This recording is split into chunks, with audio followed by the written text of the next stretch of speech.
Oke, selamat siang semuanya. Hari ini saya akan kembali menjelaskan tentang chapter 12 mengenai strategi untuk menganalisis dan masuk ke pasar asing. Jadi ini kemarin request-nya Mas Abdur ya. Mungkin kalau kalian yang sempat kelewatan juga gitu, nggak apa-apa kalau mau menyimak lagi. Jadi ini membahas tentang kelanjutan dari manajemen strategi. Kalau chapter 12 dia fokus ke strategi untuk menganalisis dan memasuki pasar asing. Oke, jadi dalam menganalisis pasar asing ada beberapa tahap yang perlu kita lakukan. Yang pertama itu dari menilai pasar itu sendiri, assess itu menilai. Terus setelah itu nanti kita mengevaluasi pilihan-pilihan pasar yang akan kita masuki. Dan yang ketiga itu baru memilih pasar yang mau kita masuki. Nah, yang kita nilai, yang kita pertimbangkan itu tentu saja alternatif-alternatif pasar yang ada. Jadi misal kita dihadapkan antara pasar Amerika Serikat dan pasar Kanada, maka yang kita nilai itu adalah kedua negara itu, pasar di kedua negara itu, negara Amerika Serikat dan Kanada. Kalau evaluasi ini nanti terkait dengan biaya yang dikeluarkan, terus nanti keuntungan yang diperoleh seperti apa, termasuk risikonya nanti yang akan dihadapi seperti apa ketika memasuki alternatif-alternatif pasar yang ada tadi. Kalau milih ya tinggal milih aja sih. Jadi dalam memilih pilihan pasar yang ada, itu kita dasarkan pada risiko yang paling minim. Terus termasuk biaya yang paling minim juga, tapi yang bisa mendatangkan keuntungan paling besar. Ini untuk analisa pasar barunya, jadi ini ada beberapa pertanyaan yang bisa diajukan ketika suatu MNC mau memasuki pasar baru. Mulai dari pertanyaan terkait potensi pasarnya seperti apa, terus nanti tingkat kompetisinya itu seperti apa, termasuk nanti aspek hukum dan politiknya, terus pengaruh sosiokulturalnya. Jadi saya ambil beberapa poin aja, seperti potensi pasar. Jadi apakah di negara itu pasarnya itu cepat tumbuh atau tidak? Ini ya, kalau misal kayak Indonesia, kita itu termasuk pasar yang cepat tumbuh. Jadi kalau ada tren apa itu sering dengan cepat diikuti. Terus tingkat kompetisinya di sana itu di negara yang akan kita tuju, di alternatif negara yang kita tuju, apakah banyak perusahaan yang berkecimpung atau tidak. Kalau untuk lingkungan hukum dan politik itu terkait dengan misalnya eh, apa ya? Nah, ini misal kayak penghalang masuk. Ada penghalang masuk ke pasar itu atau tidak? Ini kaitannya dengan chapter berapa ya? Chapter 9 gitu yang materi kita sebelum UTS. Terus kalau misal kaitannya dengan lingkungan hukum dan politik juga itu terkait dengan bagaimana pemerintah memperlakukan industri lokalnya. Apakah ada perilaku khususnya atau tidak, ataukah mungkin nanti antara industri lokal dengan industri asing semua akan diperlakukan sama. Kalau kaitannya dengan pengaruh sosiokultural dengan budaya sosialnya, apakah nanti produk yang ditawarkan itu bisa sesuai dengan budayanya negara itu atau tidak, budaya di pasar baru yang akan kita masuk itu atau tidak. Ini kaitannya dengan kaitannya dengan mengevaluasi biaya, keuntungan, dan risiko yang mungkin muncul untuk pasar-pasar alternatif yang ada tadi. Jadi kalau untuk biaya itu kita bisa menghitung direct cost, biaya langsung. Misal biaya kalau kita mau survei ke sana, terus biaya untuk apa ya? Biaya survei, terus termasuk biaya kalau melakukan research and development. Kalau opportunity cost, jadi opportunity cost itu adalah biaya yang muncul ketika kita tidak memilih alternatif itu. Jadi misal gini, kalian dihadapkan untuk memilih pasar antara pasar Kanada atau pasar Amerika Serikat. Terus kalian itu memilih untuk memasuki pasar Kanada. Maka opportunity cost itu akan muncul ketika kalian tidak memilih pasar Amerika Serikat. Gitu. Jadi opportunity cost itu adalah biaya imajiner. Itu pada dasarnya itu bukan biaya nyata kayak gitu. Biaya opportunity, biaya peluang, itu nanti akan muncul kalau perusahaan itu tidak memilih peluang yang ada, tidak memilih kesempatan atau alternatif yang ada. Kalau keuntungan itu kita bisa mempertimbangkan dari penjualan dan laba yang diharapkan dari pasar itu seperti apa, mana yang lebih untung. Terus termasuk apakah ada biaya akuisisi yang lebih murah, yang lebih rendah biayanya, termasuk biaya manufakturnya apakah lebih rendah. Terus kita pertimbangkan juga bagaimana kedekatan MNC itu di host country yang baru, di pasar yang baru, dibandingkan dengan kompetitornya. Terus apakah memberikan keuntungan kompetitif? Jadi competitive advantage itu pada dasarnya itu adalah kelebihan yang dimiliki oleh perusahaan dan tidak dimiliki oleh perusahaan lain, di mana nanti kelebihan itu akan menguntungkan bagi perusahaan yang bersangkutan. Misal nih, Jadi misal MNC A dan MNC B. MNC A itu pakai bahan baku yang tidak dimiliki MNC B. Maka itu akan masuk ke competitive advantage untuk MNC yang A tadi. Yang nomor berapa ini? Poin ke-5, keuntungannya itu bisa dilihat dari cara kemudahan untuk mengakses teknologi baru. Apakah dengan masuk ke host country yang baru, dengan masuk ke pasar yang baru, mereka bisa punya akses untuk teknologi yang sudah ada atau teknologi yang paling baru. Atau justru negara itu sebenarnya dari sisi teknologi malah tertinggal. Terus yang keuntungan berikutnya, ini adalah kesempatan untuk memperoleh sinergi. Jadi sinergi itu Sinergi itu semacam kerjasama antara satu pihak dengan pihak lain. Itu nanti bisa tercapai atau enggak kalau mau memasuki pasar yang baru.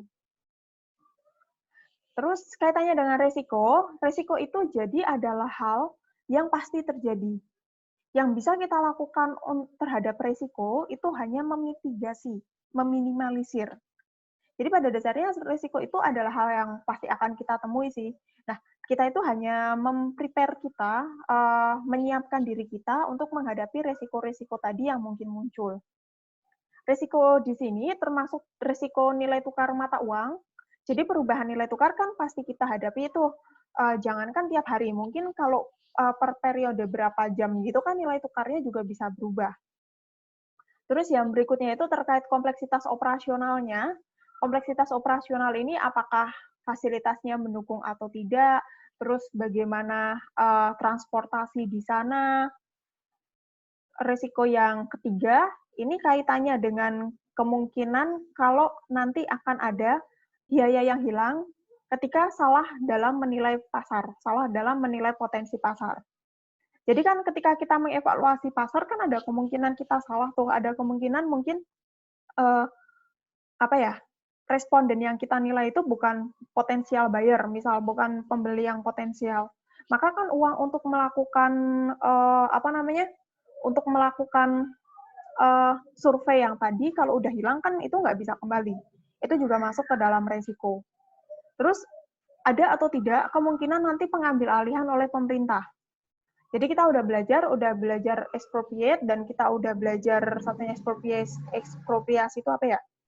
Yang pengambil alihan oleh pemerintah itu di chapter 3, ataukah nanti kalau misal negara itu nggak aman, sering perang, berarti ada kemungkinan akan terjadi pengambil alihan properti atas imbas perang atau terorisme. Ini ada beberapa pilihan mode masuk ke pasar baru. Sebelum masuk ke pilihan-pilihan pasar barunya, saya akan membahas ini dulu. Jadi faktor-faktor yang mempengaruhi keputusan untuk memilih mode masuk itu utamanya ada 3. Terus ada faktor lain, ini 3 juga, berarti 6 gitu ya hitungannya. Oke, jadi faktor pengambilan keputusan yang pertama itu terkait keuntungan kepemilikan. Apakah nanti ketika masuk ke pasar baru, itu kepemilikannya itu mau kita miliki sendiri, mau MNC itu miliki sendiri, ataukah nanti akan berbagi dengan mitra-mitra yang lain. Terus keuntungan lokasi, apakah lokasi yang dipilih itu, si host country yang baru itu mendatangkan keuntungan dari sisi lokasi atau tidak? Misal, apakah pasar yang baru itu mendekatkan dengan customer? Apakah pasar yang baru itu justru mendekatkan dengan supplier? Ataukah mungkin host country yang baru itu justru mendekatkan MNC ke sumber tenaga kerjanya? Terus ini keuntungan internalisasi. Keuntungan internalisasi ya terkait internal perusahaan ya. Apakah dia itu dari sisi marketing diuntungkan, dari sisi operasional diuntungkan. Terus faktor-faktor lain, kebutuhan akan controlling. Jadi ini nanti controlling terhadap terhadap pasar barunya, usaha di pasar tempat usaha di pasar barunya, apakah ingin bisa dikontrol secara penuh atau tidak, bisa dikendalikan secara penuh atau tidak. Terus nanti ketersediaan sumber dayanya ada atau tidak. Ini tadi kaitannya dengan yang ini ya, ada hubungannya dengan keuntungan lokasi juga. Terus strategi globalnya itu seperti apa? Kita udah belajar strategi bahwa di level strategi itu ada 3. Ada strategi korporat, ada strategi bisnis, dan ada strategi fungsional. Nah, kalau strategi global tentu saja itu akan mengarah ke strategi korporat. Strategi korporat ada 3, ada single business, ada diversifikasi berhubungan, dan satu lagi diversifikasi tidak berhubungan. Oke, jadi ini pilihan untuk masuk ke pasar baru, ini ada 5, secara garis besar ada 5. Ini kemarin saya tanya ke kelompoknya siapa ya, jawab 3, itu salah ya. Jadi mode masuk ke pasar baru bisa melalui ekspor, atau bisa melalui lisensi, franchising, waralaba, terus ada mode-mode spesial, terus ada FDI. Kita langsung bahas aja. Ini ini kelebihan dan kekurangannya. Kelebihan dan kekurangannya ini ada banyak. Intinya sih gini aja. Kalau untuk ekspor itu dia itu biayanya itu rendah, tapi ya dia itu karena biayanya rendah ya tentu saja resikonya nanti akan lebih vulnerable, akan lebih gampang terpengaruh oleh aspek-aspek seperti misal tarif dan kebijakan non tarif. Kemudian ini lisensi, franchising. Oh, ini ada nih kelebihan dan kekurangan masing-masingnya. Jadi kita sambil jalan aja. Oke, ini saya mulai dari ekspor dulu untuk kelebihan dan kekurangan ekspor. Jadi ekspor, saya ingatkan lagi, ekspor itu adalah menjual barang ke luar negeri. Jadi itu yang dijual itu memang barang, dan kaitannya dengan ekspor, hambatan ekspor itu sebenarnya hambatan ekspor itu dekat dengan barrier-barrier yang kita bahas di materi sebelum UTS. Ini keuntungan pertama, kalau ekspor itu dia rendah risiko finansial. Jadi nggak terlalu terpengaruh seperti perbedaan mata uang, perbedaan sistem accounting, yang kayak gitu. Terus memungkinkan agar MNC itu bisa masuk ke pasar baru secara bertahap. Gradual itu bertahap. Terus memungkinkan untuk memperoleh pengetahuan tentang pasar lokal. Yang keuntungan keempat itu untuk menghindari menghindari batasan-batasan yang diberikan ketika melakukan investasi asing, baik itu berupa FPI atau FDI.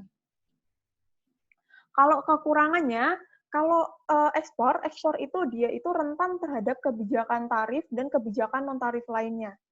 Jadi kalau misal untuk masuk ke pasar baru itu kena tarif yang tinggi, ya udah itu resikonya si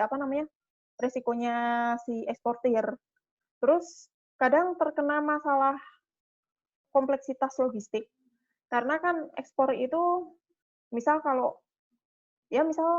seperti lagi rame COVID kayak gini ya, jadi pesawat nggak setiap saat terbang, yang tadinya mungkin sehari bisa terbang 3 kali, terus jadi hanya sekali. Kemudian kekurangan yang ketiga itu adanya potensi konflik dengan distributor yang menyalurkan barang ekspor tadi dari si eksportir ke yang penerimanya, ke customer-nya. Nah, ini ada beberapa faktor yang mendorong perusahaan untuk melakukan ekspor. Jadi yang pertama itu motivasi ekspor yang sifatnya itu proaktif. Jadi proaktif itu dia itu proaktif itu pull itu apa? Menarik ya? Ya, pull itu, jadi proaktif itu lebih ke yang menarik. Jadi kalau yang motivasi ekspor yang proaktif, itu dia, si MNC itu secara aktif mencari kesempatan di pasar yang baru. Jadi misal Indonesia nih, di Indonesia udah mentok, udah misal produknya sudah sangat dikenal, terus customer-nya itu udah banyak, ya udah akhirnya dia mencari ke pasar lain untuk memasarkan produknya itu. Nah, kalau MNC itu secara inisiatif mencari pasar baru, mensurvei pasar baru, maka itu masuk ke motivasi yang proaktif.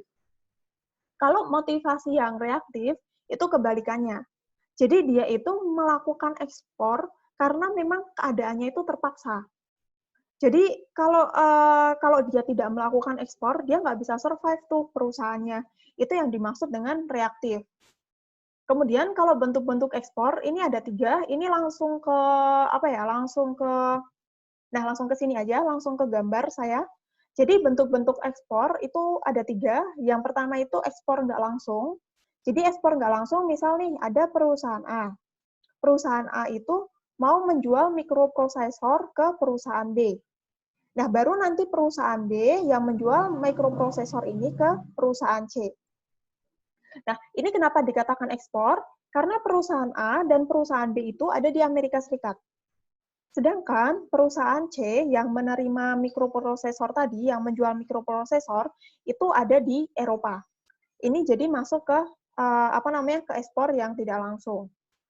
Kalau untuk ekspor langsung, jadi contohnya perusahaan A di Kanada mau mengirim hasil kayu ke perusahaan C yang ada di Amerika Serikat. Ini ya, kelihatan bedanya. Kalau ekspor langsung itu dari perusahaan A, tidak melalui perusahaan lain lagi. Kalau yang ekspor tidak langsung, ini perusahaan A mau ngirim barang ke perusahaan C melalui perusahaan B dulu. Terus untuk yang bentuk ekspor yang ketiga itu adalah intra-corporate transfer. Jadi transfer antar perusahaan.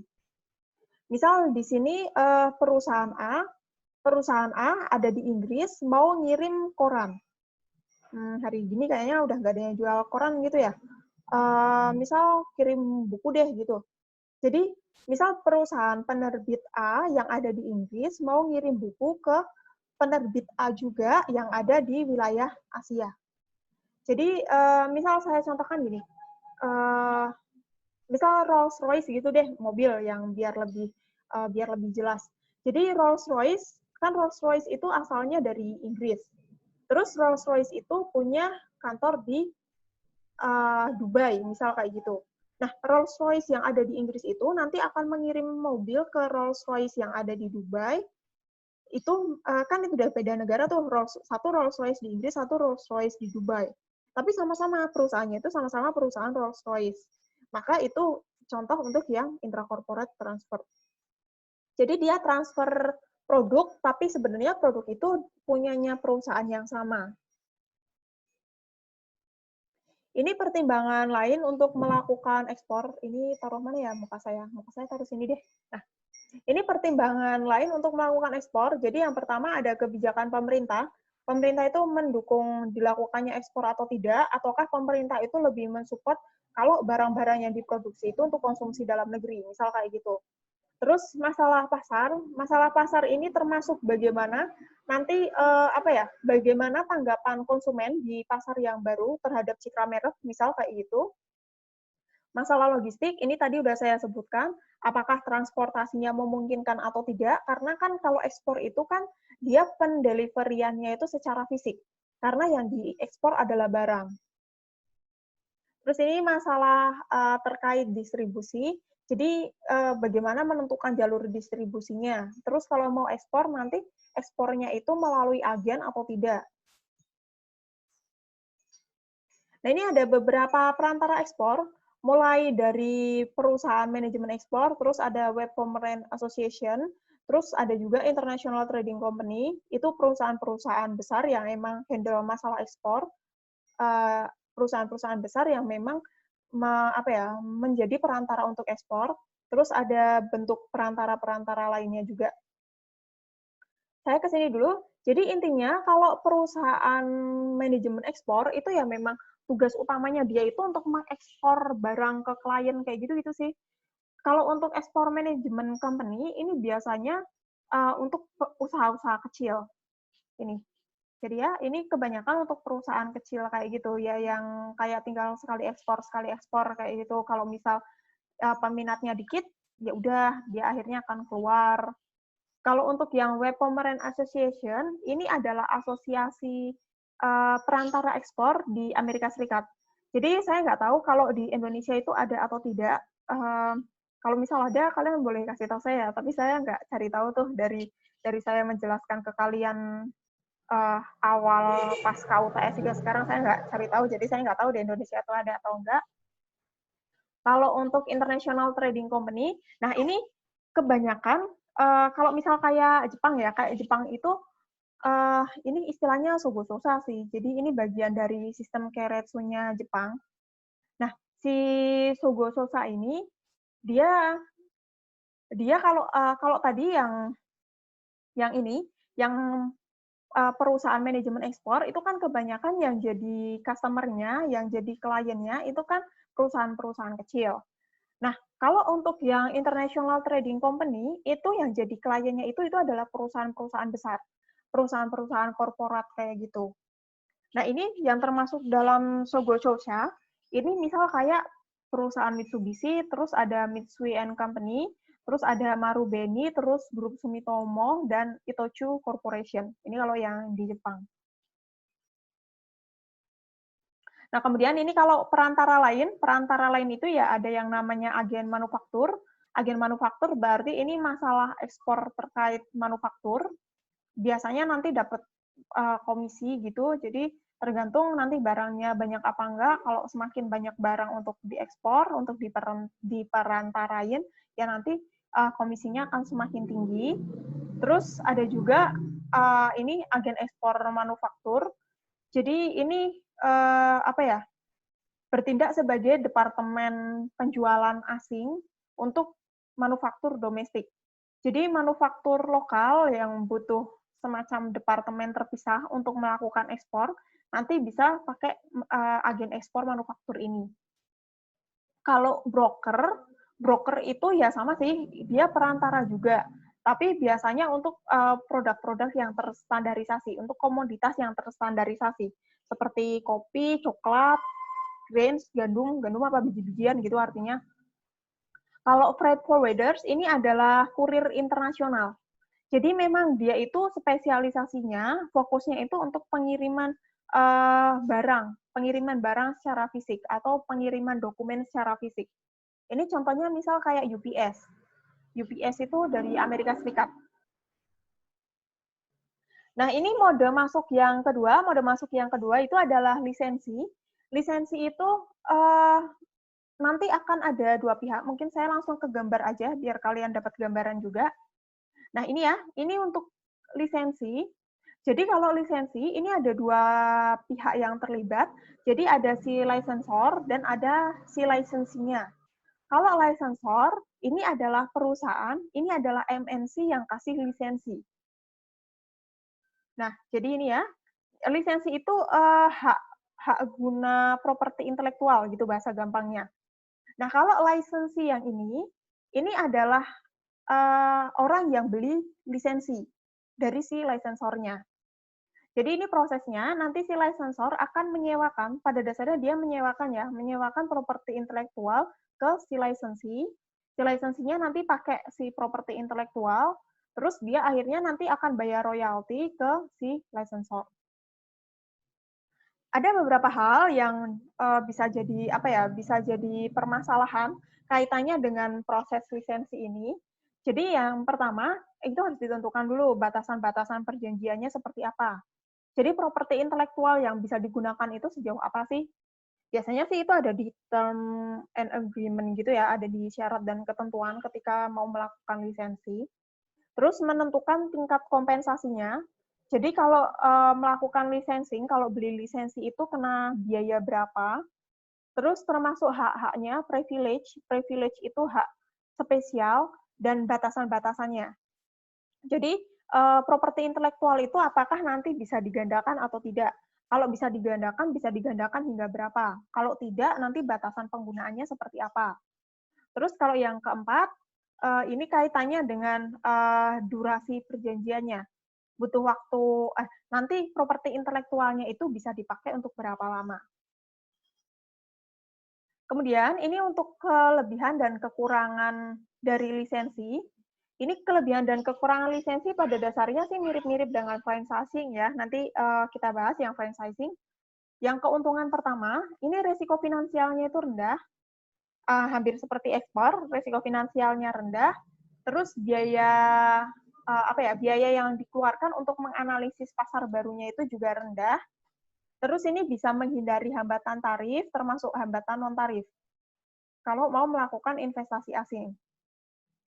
Yang keempat, jadi si lisensi itu nanti bisa memberikan informasi terhadap pasar lokal, pasar baru yang akan ditujunya.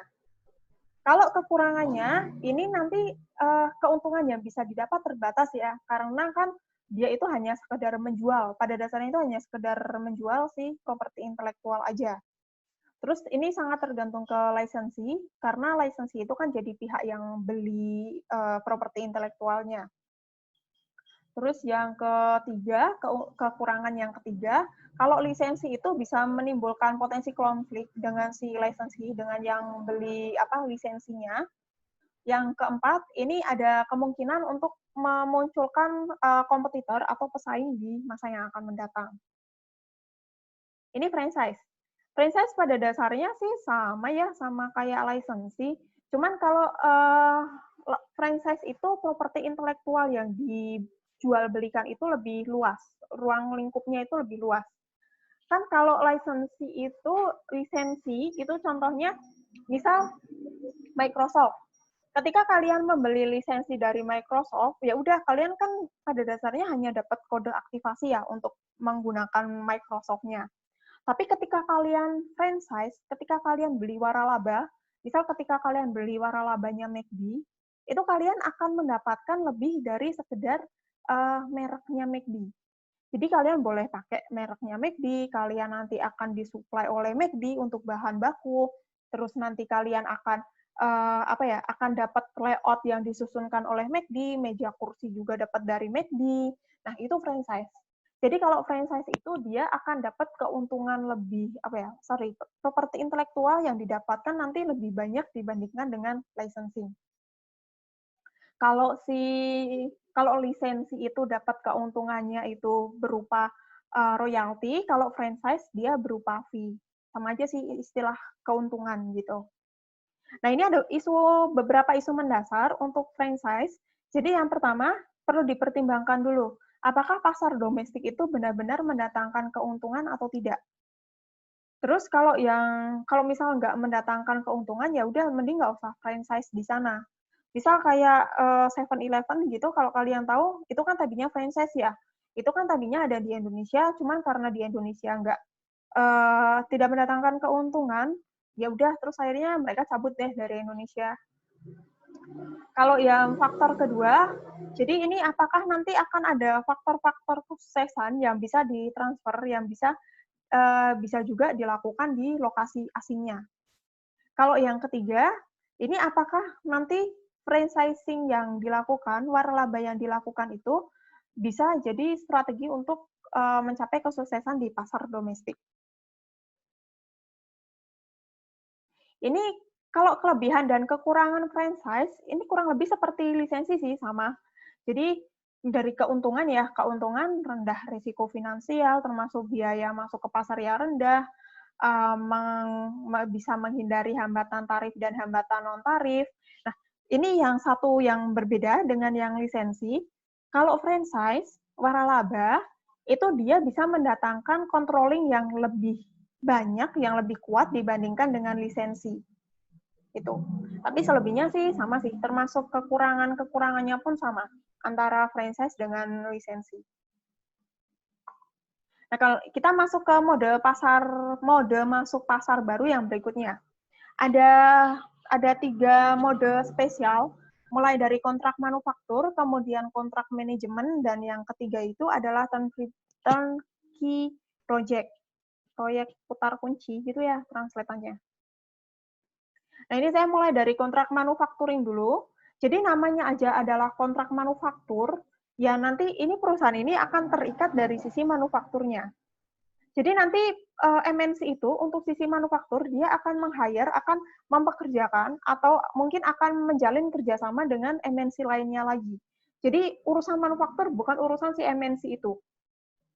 Nah, keuntungannya, jadi ini rendah risiko finansial karena dia nggak perlu mengeluarkan biaya terkait manufaktur, terus bisa meminimalisir sumber daya untuk manufaktur juga, ya otomatis ya, dia nggak perlu cari teknisi, dia nggak perlu cari tukang untuk bangun pabrik.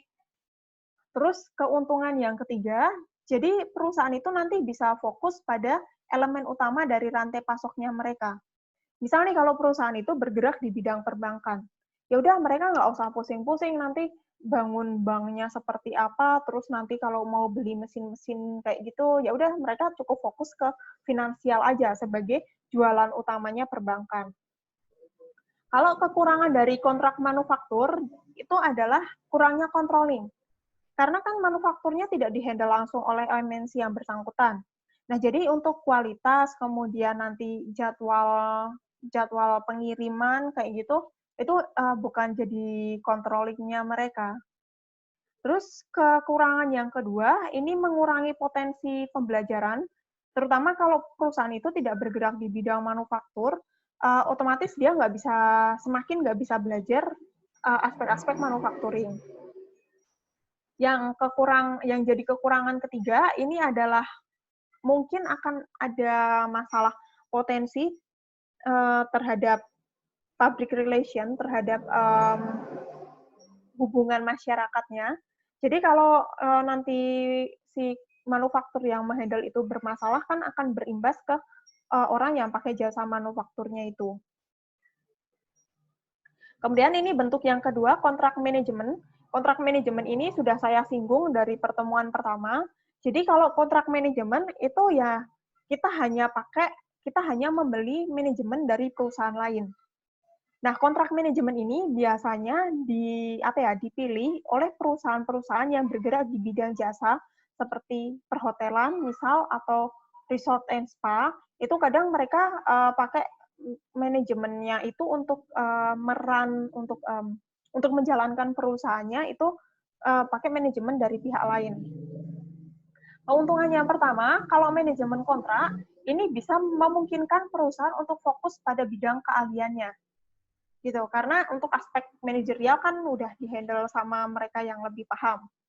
Terus ini rendah risiko finansial karena mereka nggak perlu meng-hire orang-orang di manajemen itu, terus mereka nggak perlu ngajarin, terus nggak ada risiko juga kalau misal orang yang udah diajarin itu keluar atau nggak paham. Kalau yang jadi kekurangan, yang pertama ini jadi membatasi potensi yang bisa muncul karena kan nanti terbatas sama kontraknya. Jadi bidang manajerial yang tadinya bisa kita pelajarin terus akhirnya ya karena dihandle orang lain jadi kita nggak belajar deh di ranah manajemen itu. Kalau kekurangan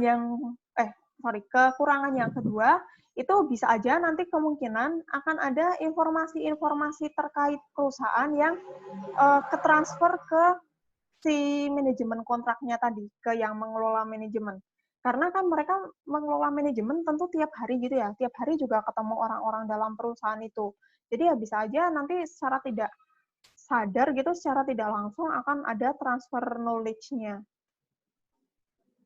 Dan key project, ini kenapa jadi besar? Jadi turnkey project itu adalah proyek putar kunci, ya kayaknya sih terjemahannya gitu ya, proyek putar kunci. Jadi ini MNC nanti akan meng-hire pihak lain untuk ngurusin proyekannya. Jadi si MNC itu kalau memilih turnkey project untuk masuk ke pasar baru, nanti dia itu nerima fasilitasnya, nerima pabriknya atau mungkin nerima gedungnya, ya udah tinggal siap pakai aja. Sesuai namanya turnkey. Jadi dia itu hanya nerima jadi, tinggal putar kunci terus langsung dipakai. Kalau keuntungannya, perusahaan nanti bisa fokus ke area keahlian utama, sama seperti mode-mode yang sebelumnya ya, 2 mode sebelumnya. Terus bisa menghindari resiko operasional jangka panjang. Karena untuk urusan proyek udah ada yang handle sendiri. Kalau yang jadi kekurangan, yang pertama ini kaitannya dengan risiko finansial, ada kemungkinan nanti biaya yang dikeluarkan itu lebih tinggi, lebih mahal, atau bisa juga risiko konstruksinya, karena kan ini yang dihandle proyek ya. Nah, ini ada risiko nanti ada delay, ada penundaan proyek itu selesai, atau mungkin ada masalah dengan si supplier-nya, dengan para pemasoknya. Kita masuk ke mode pasar berikutnya, FDI, Foreign Direct Investment. Kalian lihat kucing nggak sih? Di belakang tuh ada kucing. Nggak tahu itu tadinya itu kucingnya siapa, suka ke rumah, terus ya udah deh, di aku sebagai kucing rumah kayak gitu. Nah, oke, kenapa jadi bahas kucing ya? Baik, jadi si kucing sudah saya keluarkan, saya lanjutkan untuk membahas FDI alias investasi asing langsung. Jadi kalau FDI, keuntungannya, FDI itu yang paling berpotensi untuk mendatangkan profit paling besar.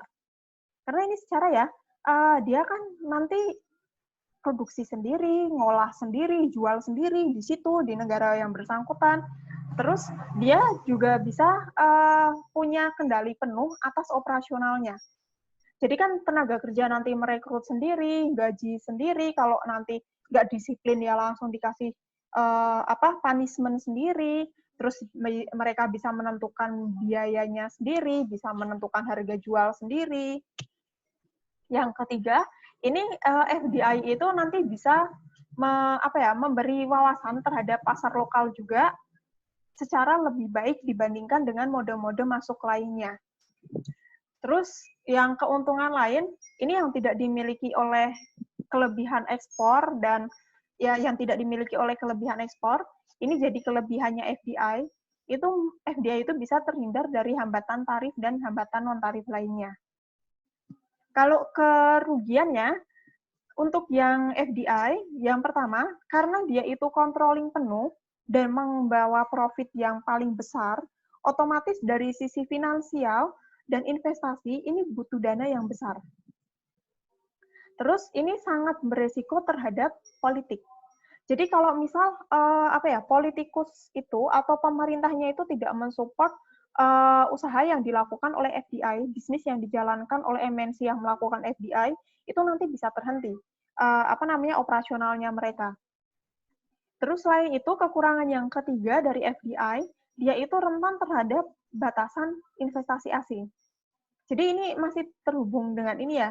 Jadi kalau misal pemerintah mau membatasi nggak boleh lagi produksi asing gitu, nggak boleh lagi produk asing masuk ke negaranya, ke host country itu. Ya udah, maka ini akan langsung berdampak dan dampaknya itu langsung kerasa untuk FDI, untuk MNC yang melakukan FDI. Terus ini kompleksitas manajerialnya lebih kompleks karena semua-muanya dihandle, tenaga kerja dia handle sendiri, terus operation-nya dihandle sendiri, manufacturing-nya dihandle sendiri, termasuk pemasarannya juga nanti kan dihandle sendiri. Ini, jadi FDI itu ada beberapa cara untuk melakukan FDI untuk masuk ke pasar baru gitu. Yang pertama, mulai dari greenfield strategy. Greenfield strategi itu jadi greenfield gitu ya, tanah hijau, tanah lapang. Jadi yang tadinya itu belum ada fasilitas apa-apa, yang tadinya masih hijau, terus baru mulai pembangunan fasilitas di situ. Jadi yang tadinya tanah kosong itu dibangun gedung, dibangun pabrik, dibangun kantor, terus ya udah jadilah fasilitas MNC, fasilitas perusahaan. Kalau cara FDI yang kedua itu adalah dengan melakukan akuisisi. Jadi akuisisi itu adalah membeli aset yang sudah ada. Biasanya sih membeli anak perusahaan yang udah siap kayak gitu. Bisa aja akuisisi ini dilakukan karena memang perusahaan yang diakuisisi mau bangkrut misal, atau memang karena kebijakan pemerintah aja. Seperti case Indosat ketika dilepas gitu, Indosat itu masuk ketika diakuisisi oleh Singtel, itu kan sebenarnya lebih karena kebijakan pemerintah. Terus bisa juga perusahaan itu melakukan FDI dengan berpartisipasi dalam joint venture. atau apa ini ya, perusahaan ventura gitu, perusahaan gabungan. Ini udah kita bahas ya, udah kita bahas di minggu ke-9 berarti kaitannya dengan joint venture. Oke, jadi itu adalah penjelasan ulang saya terkait apa strategi untuk menganalisis dan masuk ke pasar asing. Gitu ya, semoga penjelasan ulang dari saya bisa membantu kalian untuk lebih memahami dan semoga kalian nggak tambah bingung. Oke, selamat siang.